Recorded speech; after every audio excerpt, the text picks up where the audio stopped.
o primeiro passo para a liberdade é admitir a escravidão, como eu disse ontem. É o primeiro passo. Tá. Aí eu me torno completamente livre? Não, eu me torno consciente da minha escravidão, o que me dá o primeiro poder de libertação, porque o indivíduo é completamente escravo quando ele não reconhece que o seja, que o é. Quando ele diz, eu sou escravo, a cabeça dele começa a se libertar. A verdade liberta, mesmo que seja a verdade que constata. Porque eu não sou liberto apenas quando eu fico livre de. Eu começo a ser liberto quando eu constato o quê? Antes de eu ficar livre num processo de libertação, eu preciso começar a ficar livre num processo de constatação. Que se eu não me constatar escravo e nem identificar a variedade de escravidões que me dominam, eu não tenho nem por onde começar. Na alienação não existe libertação. Por isso é que Jesus usa a palavra conhecereis. Porque a liberdade pressupõe um conhecimento. E o primeiro conhecimento é autoconhecimento, é conhecimento de si mesmo. Eu sou escravo. Aí inicia uma viagem, porque agora eu começo a ver do que eu sou escravo. E começo a dar um segundo passo, que no Evangelho é o seguinte: o primeiro é reconhecer que eu sou escravo. O segundo é reconhecer que eu fui liberto da minha escravidão. Ou seja, eu não tenho mais dívida em relação à minha escravidão. Alguém pagou a minha alforria. Agora, que a minha alforria está paga, como eu falei hoje aqui em Colossenses 1,13, redenção e remissão dos significados. Agora que a alforria está feita e realizada, eu sou um escravo livre. Um escravo livre? Livre. Tô, peguei. Entendeu? Agora, esse escravo vai ter que se deixar libertar e vai ter que libertar-se mentalmente dos seus vícios de escravidão. Sim. Embora eu já seja um escravo livre. Mas eu sou um escravo que tem a porta aberta, as cadeias caíram, quebraram, caíram de mim. Não tem mais nada me prendendo de fora para dentro. E eu tenho acesso ao que seja a liberdade. Okay. Mas o problema é que a minha mente ainda é mente de escravo. E a mente de escravo é viciada em escravidão. Na condição que ele vivia. Assim como eu li hoje aqui no livro, somos viciados em dor e sofrimento. Somos viciados em escravidão.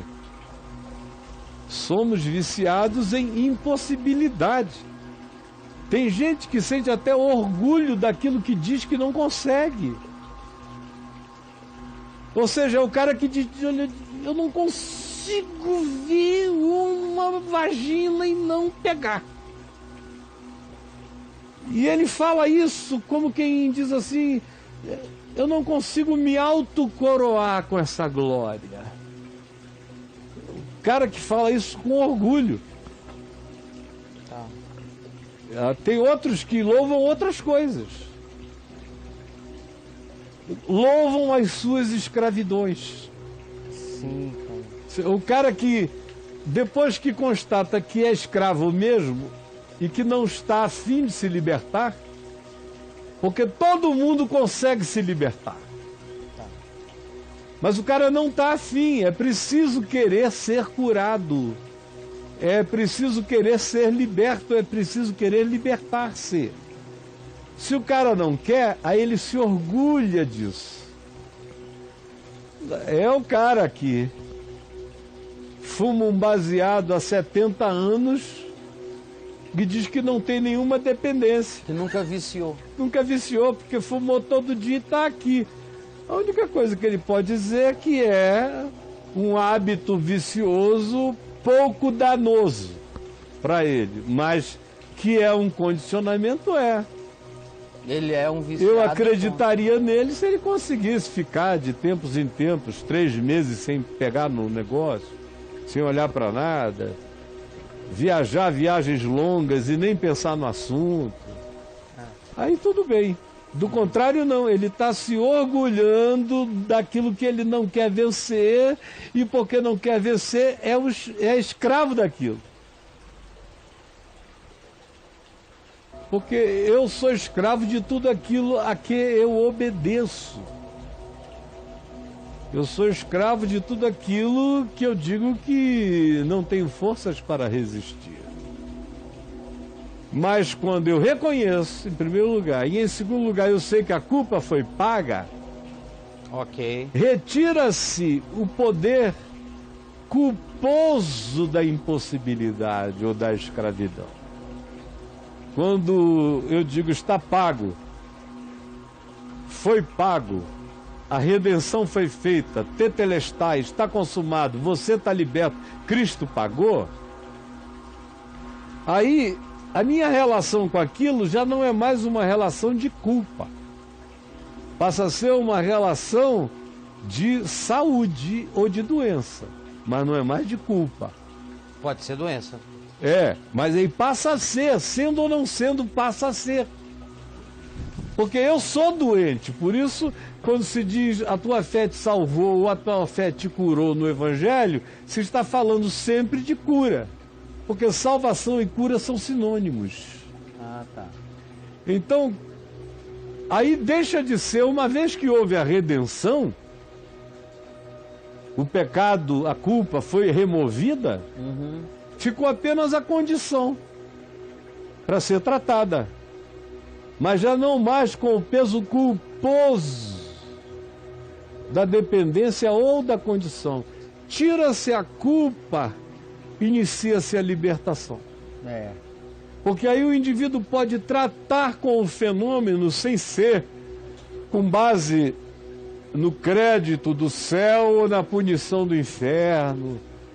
Ele pode tratar do fenômeno sem ser na presença de Satanás. Ele pode tratar do fenômeno sem ser olhando no final para um algoz. Dizendo, se eu não conseguir até o fim, eu vou ser decapitado naquela guilhotina ali. Porque é isso que o pessoal não entendeu. Quanto mais culpa, mais pecado. É o que Paulo ensina aos romanos e aos gálatas, em todo lugar. Quanto menos culpa, menos pecado. De modo que aonde não há lei, não há pecado. E o que o Evangelho faz? A lei é real, mas ela tira a condenação da lei de cima de você. Em Cristo Jesus eu sou livre da condenação da lei. A lei é real, a lei mostra como eu sou doente e enfermo na minha carne. Só que a lei prometia que para essa enfermidade haveria uma punição. Aí vem Cristo, tira a punição e me deixa livre para tratar da minha condição. Ai, ai, ai, que fantástico, fantástico. E aí, uma vez que eu trato da minha condição já me sabendo perdoado, Isso. eu não tenho mais a compulsão transgressiva que nasce da culpa. Porque eu já estou perdoado. Portanto, a culpa perde o seu poder compulsivo de bombear. A culpa é o coração do pecado em mim. Olha isso.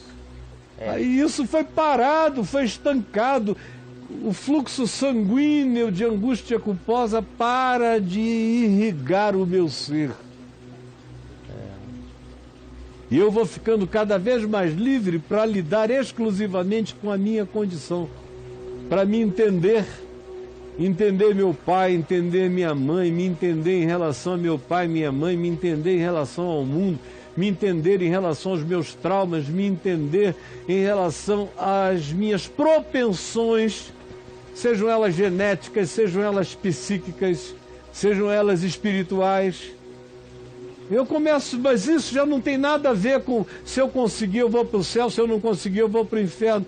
Eu já consegui, eu já estou sentado nos lugares celestiais em Cristo, eu estou livre e em paz para me ver, para me tratar, para me melhorar, sem medo, sem angústia nenhuma. E isto é que é a boa nova.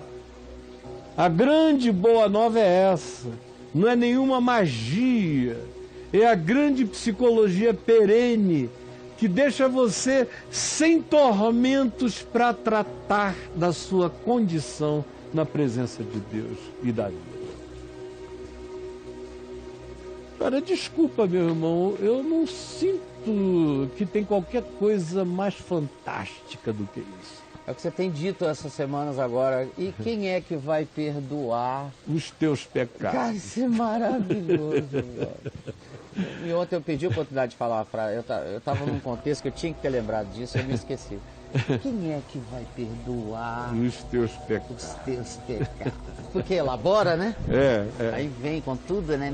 E quem é que vai? E quem é? No fim, e aí? Coisa mano? genial.